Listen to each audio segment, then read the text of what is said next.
psychic heat, right? Like I said, we have physical heat, which is like sexual, right? Hormonal, these kinds of things. Sexual, the ojas, the sort of heat, the vitality heat, the physical body, the organs heat.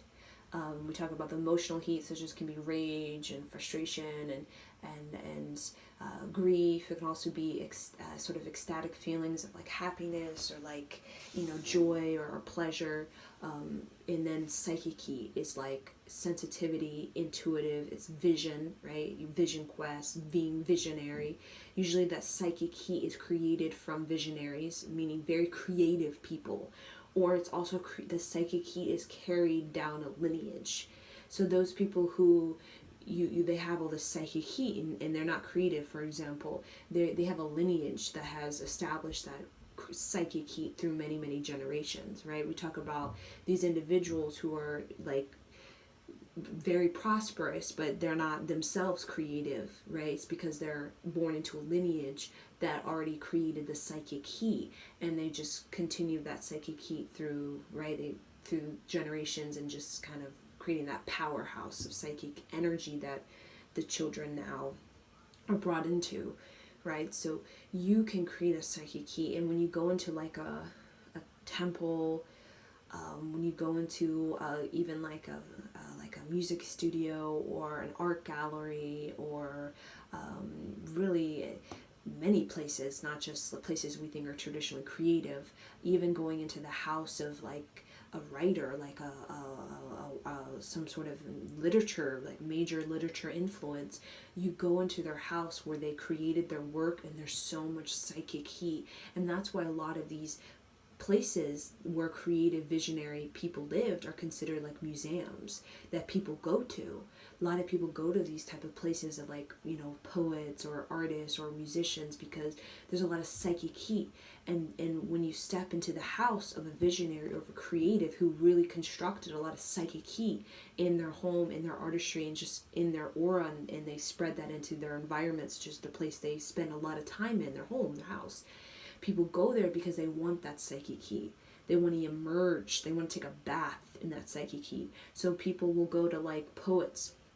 Right? I've been to a poet house in Spain, and literally you go into this house where this poet would like write poems for like, he lived in this house like 10 years just writing poems, and you can feel the psychic heat. You can feel that person's mind going into an altered state of consciousness to retrieve these poems. The same thing as like a musician or writer. You go into this house and it's like psychic heat, because that person, to be creative, is an altered state of consciousness. It's not just like just pulling it out of your ass.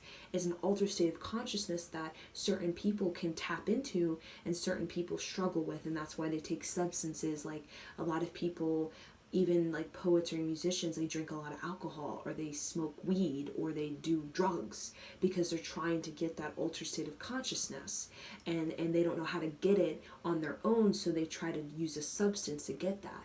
But usually the true creative minds, or the true visionaries that, musicians, artists, or whatever, individuals, a lot of times that psychic heat, right, is a lot of times it's just through their contemplation, or just through just being in nature, or just they just have the secretion of the glandular system, really, the movement of the body, right? Or they have the lineage, meaning the lineage of mediums, or these type of people who've worked on like psychic sort of energy, and like the mother, the father, going down the line, have already kind of worked on this. And now that's why they're more inclined to have this sort of altered state of consciousness as an individual, because they've had a lineage that's already kind of worked on it for them, right? So again, we go into these places like of musicians, or like museums, right, of people who probably are dead, right? Like I would go into the house of like Mr. Rogers or Dr. Seuss, or like C.S. Lewis, right? All individuals are dead, right? I would go into their houses and I would just sit there and I would meditate, because the vortex they've created through their prolific writing has created this sort of portal to this reality they went to retrieve the Dr. Seuss, right? The Dr. Seuss, or the Mr. Rogers, or the C.S. Lewis, these very visionary ideas. It's almost like it's a portal that can take you to that dimension or to that higher reality, higher vibrational state where they spent a lot of their time just sitting in that reality, soaking up this high vibrational dimension, getting inspired by this higher dimension, coming back to their physical body, and then just documenting or writing or sharing what they experienced. And for Dr. Seuss, it was Dr. Seuss, the Seuss Land, right? C.S. Lewis, the Narnia, right? Think of Mr. Rogers, the children and the whole sort of theatrics of that, right? And many, many musicians and many, many painters have done that. And that's why when you go to them, there's this psychic heat that they just emit. And you go into it and you just being around them, it's like you can feel the psychic heat. You can feel that that person has some sort of vortex or some sort of access.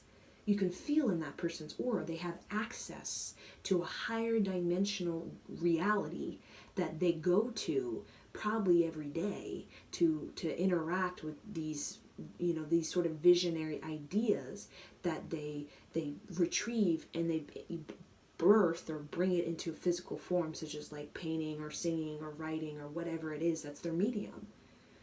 And the charlatans, right, as we know, there are charlatans, are individuals that whatever it is that they're claiming, right, that it doesn't have psychic heat.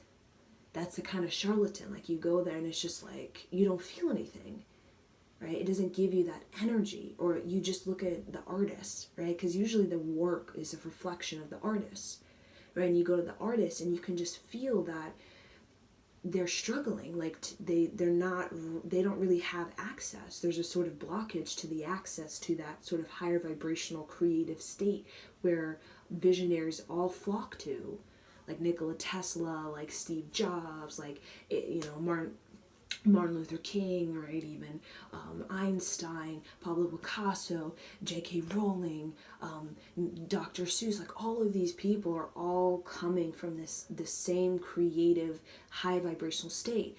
They're just expressing it in different ways, such as science. It could be math. It could be art. It could be music, right? They're expressing the same thing, but just in different mediums and different forms and through different outlets, but it's all the same.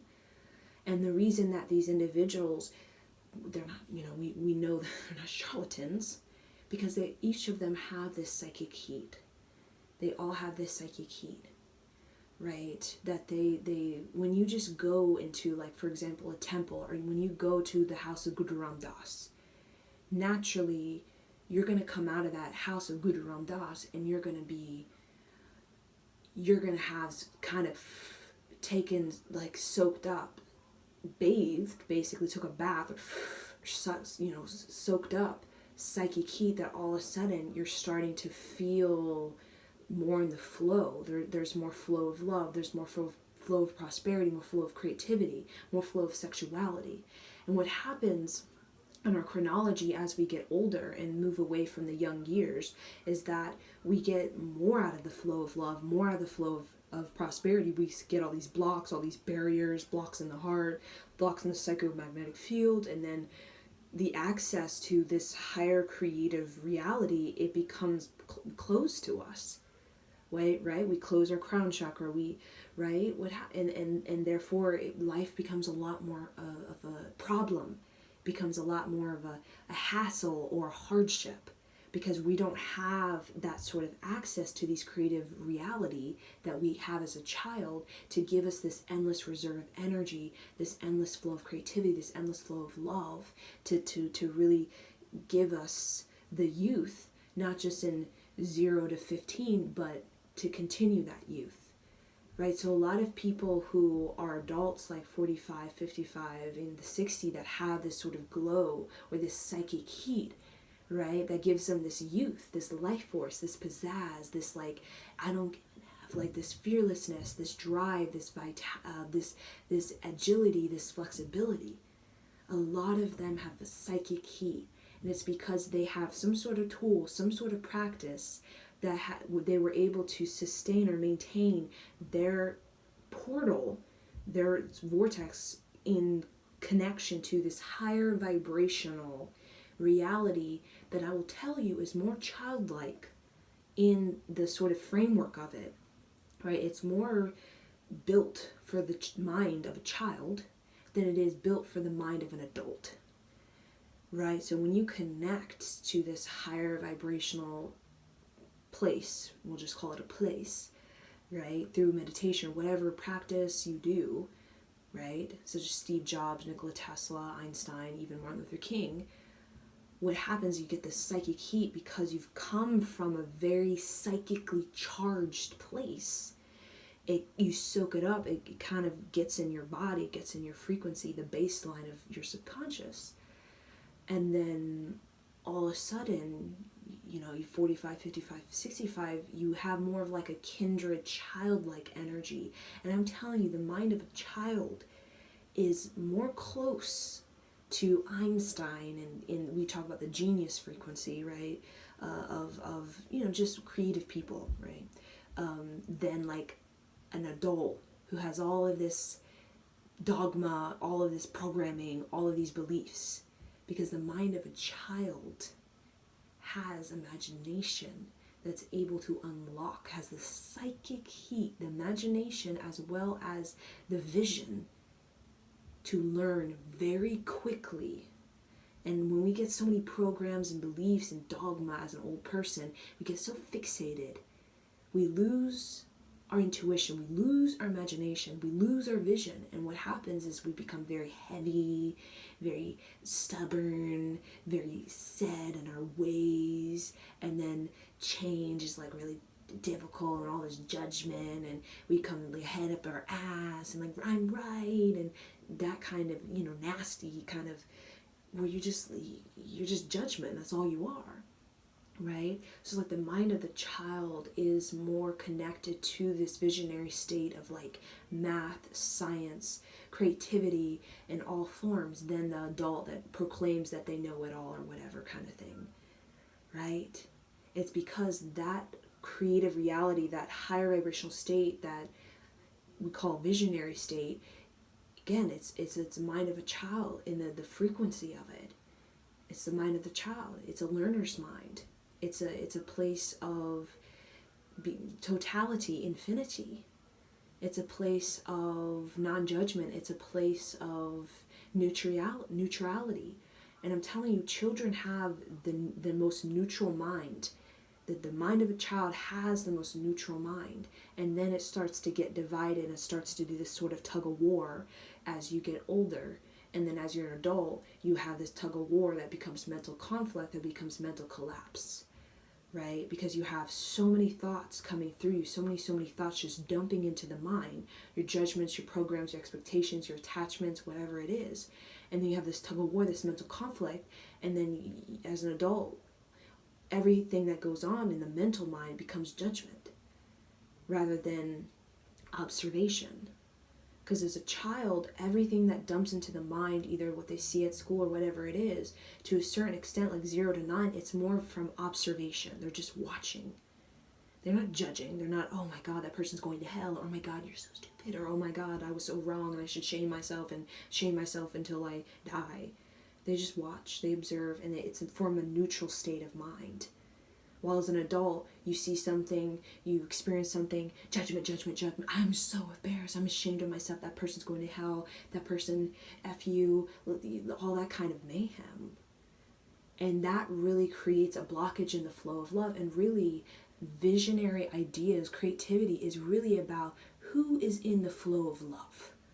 Whoever is in the flow of love is going to have the men's creativity. Whoever is not in the flow of love is more so going to be needing to get the drugs to get that altered state of consciousness, smoke pot or do drink alcohol to try to like force themselves to get that, right? And what happens is that whatever it is they get, it's distorted because they're not getting it through a flow of love. They're not getting it through like a clear, clean channel. They're getting it through some sort of zigzaggy kind of bumpy portal or something, right? Because their mind is so zigzaggy, their mind is so much conflict that comes through, but it's distorted, right? So how we can really level up and really raise our vibration, as I give you, is working with the secretion of the glands and such a bringing in psychic heat, so that we can, that psychic heat can really clean us, clean out that portal, create a vortex, create an aura that's very bright, right? So that we're more in the flow of love. Create an aura that has immense circulation of chi, so that we're more in the flow of love, right? So that we have less judgment as an adult, and then hardness, and our head is up our ass, and we're looking at everything from our expectation, our attachment, our belief, or whatever it is. When we become more of the mind of a child, even as an adult, that's not naive, that's intuitive, right? Then we have more of this sort of creative oomph, this creative vitality that doesn't need, like, kids don't need drugs or alcohol or smoke pot to get that sort of secretion of the gland, or to get that sort of, vitality or that energy, because they're in the flow of love. So it's like when you're in the flow of love through the secretion of the glands, basically, in the sort of the replenishment of the deeper brain, what happens is it just comes to you like a child. Like, everything just comes to a child. The creativity, the vitality, the endless energy just always is there for them. And they don't need to smoke pot, do drugs, drink alcohol to try to, like, I'm trying to opening up my mind and try to get energy. They don't do that because they're in the flow of love. They have no blockages. So a lot of people, when they get a lot of mental blockages, they try to use these substances to kind of like maneuver themselves around the mental block or the emotional block or the sexual block, right? But it doesn't really, it creates this zigzag of energy, right? Then you become a zigzag kind of person where it becomes very, very hustling and hard, and you got your head up your ass, and in the negative mind and the positive mind are really, really kind of in the sort of division and kind of this wrestle with each other, right? While as a child's mind, it's like this kind of neutrality. That flow of love is neutrality. It's a sort of observation. I want to have a life review. I want to examine. I want to see my options. I want to see my possibilities through making creative choices. And that's everything a child is set. The nervous system, the whole glandular system of a child is set to be creative. But then that's deconstructed after age 9 or so by adults who've had they've deconstructed their creative glandular system and the nervous system. They've deconstructed their natural flow, so much so that they now start to deconstruct the child from like 0 to 9, the child's nervous system and glandular system that naturally is set to be very, very creatively designed to really think high and to feel high and to be high and to be big and have wide energy, right? So we deconstruct as adults because of fear of safety, or could be reasons of, right, who they are. We don't want them to be teased, or even classmates, they judge it, they belittle all these sort of confinements and these sort of conditions we put on a child that really deconstructs the natural, like, high vibration of vitality in the nervous system and in the glandular system, because we want the child to fit into who we are as an adult. But a lot of us as an adult, we don't have that access to that high creativity, and the kids do, right? So we want them to be like us, but we don't have that access, right? We want that access. We try to smoke pot to get that access, but we don't, right? We force it, while kids, it's just like naturally, hoo, right? So really what is able to sustain that access point to this higher vibrational place of creativity for a child after age 9, when self-esteem starts to go down, because kids in school are just doing what adults are doing. Competition, money, belittlement, judgment, I'm better than you, like all of this kind of like behavior and habits are just reflecting what adults are doing, right? And when, you know, the self, you know, sustaining that is really sustaining the self-esteem of the child. And that's a choice the child has to make. An adult, a mother cannot make that choice.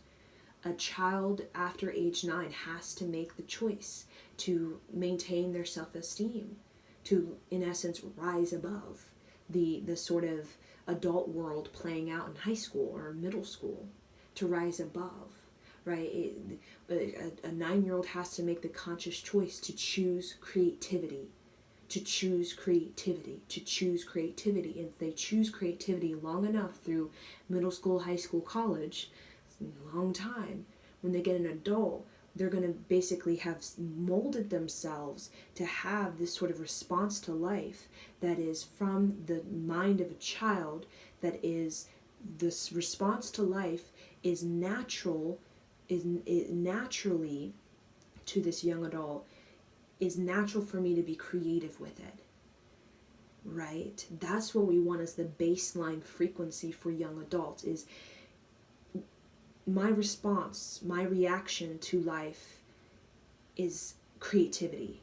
That is my most prevalent response, reaction to life. But unfortunately, a lot of young adults, when, you know, their response and the reaction to life, because their self-esteem is like way low, because they didn't choose creativity through middle school, high school. They chose like judgment and hate and distorted sexuality and, you know, trauma, like, or it was kind of, you know, put on them from the parents, in the sort of unhappiness of the parents, right? So as young adults, a lot of times our response or reaction to life is more from an imbalance between the negative mind and the positive mind, right? Or a sort of conflict, right? A response or reaction is coming from a mental conflict rather than from a neutral mind, which is creativity. And that's not about judgment. It's not about right, wrong, bad and good. It's out to get me, or it's not out to get me. It's more from, what can I do to optimize this experience so that I have more options, right? That's a creative sort of neutral mind. And again, how to get that is we do have to raise your frequency, your baseline frequency. And the Long Gun Cars is wonderful for that, as well as working with the glandrial system, because that really gets you in a sort of biological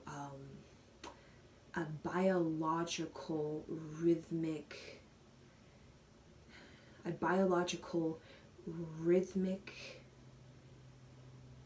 clarity that a lot of people don't have, right? Because the hormones, there's all kind, you know, the blood chemistry, the mental, there's sort of a rhythmic kind of desensitization or calcifications and some sort of, you know, blockages and that kind of thing, right? So working with the sort of the endocrine system, working with the baseline frequency, the subconscious, what you're doing is you're really working on your biological rhythmic clarity, and that is where your body is just in a flow of love. It's involuntary, right? Your heart's pumping, your blood's circulating. It's involuntary for you to be in the right energy flow, right? It just becomes involuntary, becomes natural, that's just how it is. And the more that we get into the right sort of energy flow, right, this biological rhythmic clarity, the more our choices and our options become more rhythmically intelligent and become more rhythmically divine, like, right, you know, divine timing, right place at the right time, doing the right thing, saying the right thing, and the right opportunity, and then the right job, it all comes together kind of thing. So I'm going to leave this with you guys, and thank you and namaste.